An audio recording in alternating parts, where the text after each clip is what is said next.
Hey, what's up? It's Madeline Paquette. I'm a certified sommelier and co-founder of WineFolly.com, where we learn by drinking. So I really want to get you more into comparative tasting, and I thought the perfect grape to start with would be Cabernet Franc.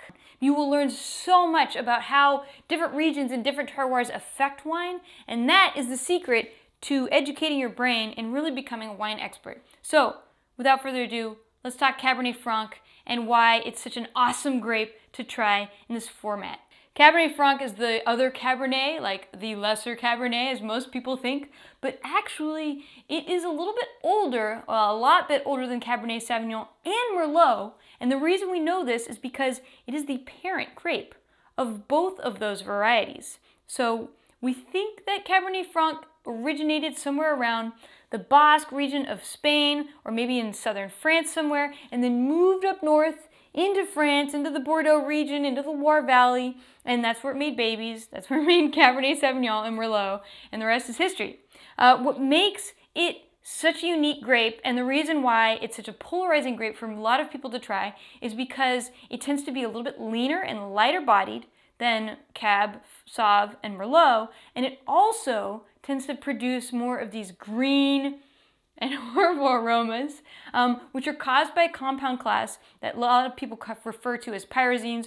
Methoxypyrazines is what they are, and they produce flavors that can range from somewhere like green bell pepper on the extreme to like even more like white pepper or even chocolate on the more ripe styles of wine that they produce. This grape, it grows everywhere, and it grows well everywhere. You can find it in cool climates, like in Ontario, Canada, surviving frozen winters, and then you can find it in very hot climates doing well too. Tuscany is a great example. Interestingly enough, most of the time you'll find Cabernet Franc as a blending grape. A lot of people like to use it. They'll blend it into a more fruity wine to add that really subtle bit of interest, that lighter body, the acidity, that little subtle herbal note. So I like to commend people who actually focus on this grape and the Loire Valley, and that's why I have this bottle here. The Loire Valley is one of those places it's like, you know what? We do Cabernet Franc. You'll find it in Chinon, in Bourgogne, in Anjou, that's where this wine's from. And then you'll also find a lot of single varietal wines coming from Tuscany, coming from the Napa Valley, that's where this wine's from. And we're getting a lot more coming in from Argentina, from Mendoza region, which I think is really awesome. Let's just dive into it. I have this Loire Valley wine. I think it's super classic. I'm gonna run through the tasting notes with you, and you'll have to let me know whether you think, yes, I like it, or no, this is not for me. So this sucker is classic Loire. This is the 2016 Domaine de Petit Clocher. It's an Anjou Rouge. It's obviously from the Loire.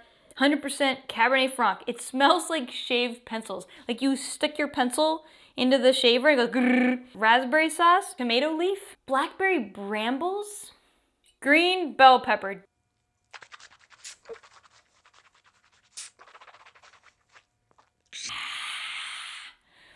Yeah, man. Okay, this bottle only cost me 13 bones. Very affordable.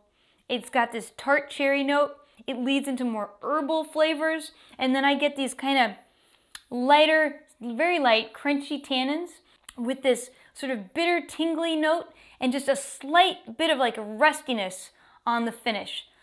Me personally, I think this is a great example of classic Cab Franc for a super duper value. But if you do not like to taste bitterness or herbal flavors in your red wine, you want to just taste beautiful fruit, you are going to hate.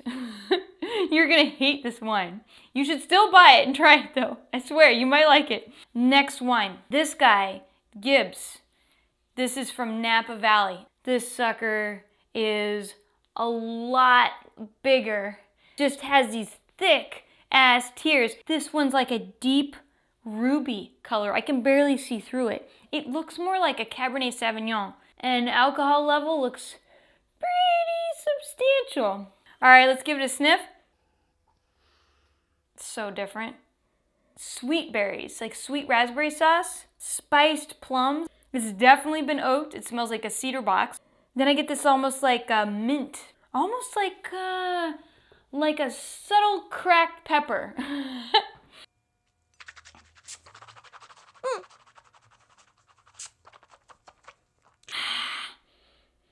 I hope you taste your wines just as vigorously as I do. Man, very, very different. This wine, in terms of body and richness, is it's a lot bigger. Rich, peppery spice that comes out right away. I feel the tannin, the chalkiness of the tannin. I feel the rich, sweet fruit, and then it turns into that little slight bitterness on that tannin cycle. Very interesting, intriguing wine. Definitely an oaked wine. It's got medium tannins, medium acidity, probably high alcohol, and is definitely dry.